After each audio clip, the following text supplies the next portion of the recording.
Assalamualaikum warahmatullahi wabarakatuh.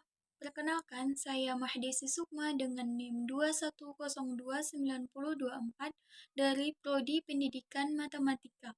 Di sini saya berasal dari kelompok 10 Administrasi dan Supervisi Pendidikan. Baiklah, saya akan memaparkan artikel saya yang berjudul Administrasi Tata Usaha. Untuk abstraknya yaitu School administration is very functional as a document in the school where it can be used in information all activities ranging from manufacturing, managing, structuring, to storing all the data that has been needed. The research method used is the look for source contained in journals, books, and articles. Administration is part of the school to be able to support teaching and learning activities so the learning according. Nah, untuk bagian pertama, masuklah kita kepada bagian pendahuluan.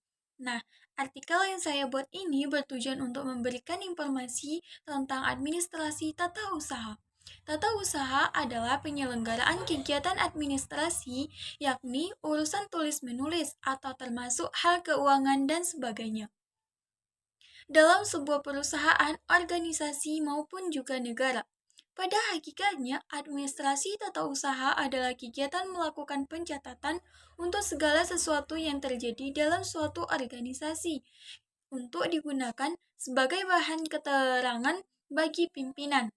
Nah, administrasi ketatausahaan di sekolah berfungsi untuk mengatur berbagai dokumen dan inventarisasi yang ada di sekolah. Dengan demikian, apa yang diinginkan sekolah dapat terlaksana dengan bagaimana semestinya. Tujuan dari administrasi ketatausahaan yaitu agar suatu administrasi pada sekolah dapat berjalan dengan efisien dan efektif. Karena dengan adanya administrasi dapat memudahkan dan membantu berbagai sistem dalam suatu sekolah, yakni tentang kurikulum kesiswaan, administrasi siswa, dan sebagainya. Nah, untuk bagian yang kedua yaitu metode penelitian. Artikel ilmiah hendaknya disusun dengan metode dan langkah-langkah yang sistematis untuk memudahkan dalam melakukan penelitian.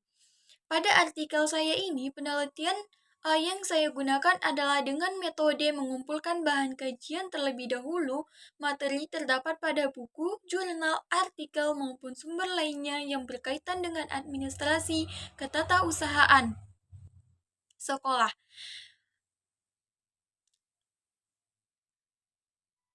Ketatausahaan sekolah maupun proses administrasi dan tata ruang kantor sekolah serta peran guru dalam administrasi ketatausahaan sekolah. Setelah bahan kajian dan materi dikumpulkan, kemudian diteliti dan dipelajari.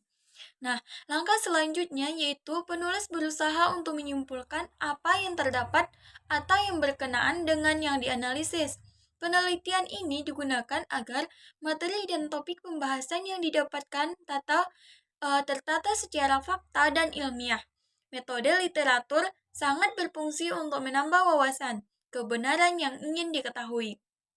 Nah, masuklah kita kepada kajian teori dan pembahasannya. Dalam hal ini yang akan dikaji ada 4, yaitu yang pertama pengertian administrasi tata usaha sekolah.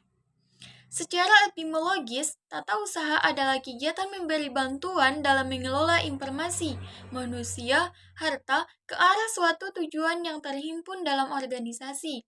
Ada beberapa pengertian tentang tata usaha, tetapi kesemuanya hampir mempunyai kesamaan, pengertian yang mengarah kepada pengaturan tertulis dan tercatat dan mencatat. Nah, yang pertama ditinjau dari segi asal katanya. Tata usaha terdiri dari 2 kata yaitu tata dan usaha, yang masing-masing kurang lebih mempunyai pengertian, yaitu tata adalah suatu peraturan yang harus ditaati, sedangkan usaha ialah suatu usaha dengan mengerahkan tenaga, pikiran untuk mencapai suatu maksud. Yang kedua yaitu dalam Kamus Bahasa Indonesia. Dijelaskan bahwa yang dimaksud dengan istilah tata usaha ialah penyelenggaraan tulis-menulis atau keuangan dan sebagainya di perusahaan, negara, dan sebagainya. Sedangkan penata usaha ialah orang-orang yang menyelenggarakan tata usaha. Yang ketiga yaitu Delinggi dalam bukunya Administrasi Perkantoran Modern, memberikan pengertian bahwa tata usaha ialah segenap rangkaian aktivitas menghimpun, mencatat, mengelola, mengadakan, mengirim, dan menyimpan keterangan-keterangan yang diperlukan dalam setiap usaha kerja. Yang keempat yaitu Menteri Keuangan Republik Indonesia. Pasal 5 ayat Subbab bagian tata usaha mempunyai tugas melakukan urusan tata usaha, keuangan, kepegawaian, dan penyusunan rencana kerja dan laporan serta akuntabilitas kinerja.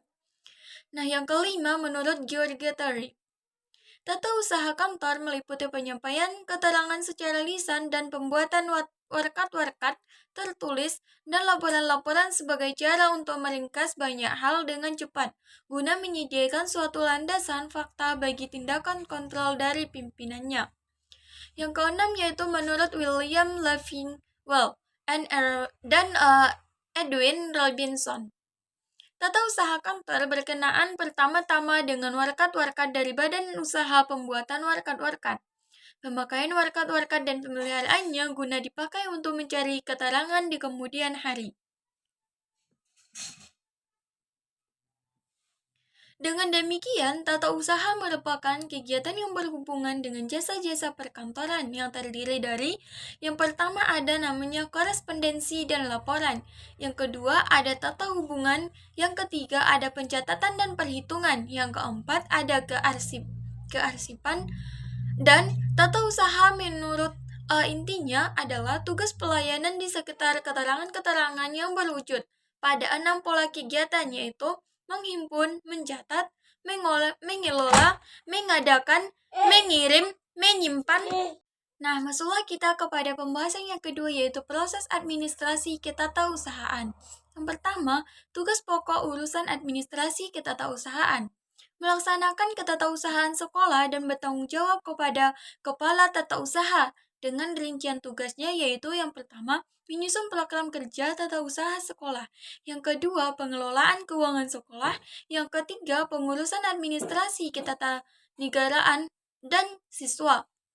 Yang keempat, ada pembinaan dan pengembangan karir pegawai tata usaha sekolah. Yang kelima, ada penyusunan administrasi perlengkapan sekolah. Yang keenam, penyusunan dan penyajian data atas statistik sekolah. Yang ketujuh, ada mengkoordinasikan dan melaksanakan 7K. Dan yang terakhir, ada penyusunan laporan pelaksanaan kegiatan. Serta dapat juga adanya tugas pokok bendahara sekolah. Dalam melaksanakan administrasi laboratorium yang bertanggung jawab kepada kepala tata usaha dengan rincian tugasnya yaitu yang pertama, mencatat atau membukukan barang-barang laboratorium. Yang kedua, menyediakan buku penggunaan barang lab. Yang ketiga, membuat daftar pengguna laboratorium. Yang keempat, melayani kebutuhan alat-alat praktikum. Yang kelima, menata, menjaga, dan merawat alat-alat lab tersebut. Yang keenam, yaitu membuat daftar laporan keadaan dan mutasi alat-alat. Yang ketujuh, yaitu membuat daftar kebutuhan bahan praktikum. Yang kedelapan, yaitu tugas pokok pembantu atau penjaga sekolah. Melaksanakan kegiatan kebersihan dan pengamanan sekolah bertanggung jawab kepada kepala tata usaha dengan rincian tugasnya. Yang pertama yaitu menjaga dan melaksanakan kebersihan ruang seluruh bangunan sekolah. Yang kedua, membantu menyediakan kebutuhan guru atau pegawai. Yang ketiga, menyiapkan air minum. Yang keempat, mencuci dan menyiapkan alat-alat minum dan makan. Yang kelima, membuka dan mengunci seluruh ruangan. Yang keenam, kebersihan WC siswa. Yang ketujuh, kebersihan WC guru dan kepala sekolah serta melaksanakan piket malam. Nah, pembahasan ketiga yaitu tata ruang kantor atau sekolah. Yang pertama yaitu untuk bagian pengertian. Istilah tata ruang kantor berasal dari bahasa Inggris yaitu office layout atau sering disebut juga layout saja. Tata ruang kantor adalah pengaturan perabotan, mesin, dan sebagainya di dalam ruangan yang tersedia. Ada beberapa ahli yang mendefinisikan tata ruang kantor, di antaranya yang pertama ada menurut Dr. Andes Delianggi mengatakan, tata ruang adalah penyusunan alat-alat pada letak yang tepat serta pengaturan kerja yang memberikan kepuasan bekerja bagi para karyawannya. Yang kedua ada menurut Littleford dan Peterson yang mengatakan bahwa office layout might be defined as the arrangement of furniture and equipment within available for speech. Atau tata ruang kantor dapat dirumuskan sebagai penyusunan perabot dan alat perlengkapan pada luas yang tersedia. Nah, bagian kedua ada bagian tujuan. Adapun tujuan dari penataan ruangan kantor adalah yang pertama memberikan kemudahan yang optimum bagi arus. Yang kedua yaitu memberikan kondisi kerja yang baik bagi setiap orang. Yang ketiga memudahkan pengawasan sehingga manajer dapat memelihara dan melihat staf yang sedang bekerja. Nah, untuk yang keempat yaitu memberikan kemudahan yang tinggi kepada setiap gerakan karyawan dari meja ke meja. Yang kelima, menghindarkan diri dari kemungkinan saling mengganggu antara karyawan dan karyawan lainnya. Yang kelima yaitu menghindari diri dari kemungkinan saling mengganggu dan mempergunakan segenap ruangan dengan baik. Yang ketujuh yaitu memisahkan pekerjaan yang berbunyi keras, gaduh, dan mengganggu.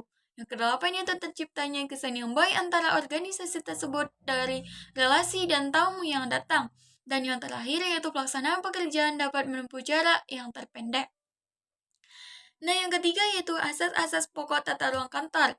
Yang pertama, menurut Richard Mother, ada 4 asas tata ruang pada suatu kantor, yaitu yang pertama asas jarak terpendek, yang kedua ada asas rangkaian kerja, yang ketiga ada asas penggunaan segenap ruangan, yang keempat ada asas perubahan susunan tempat kerja.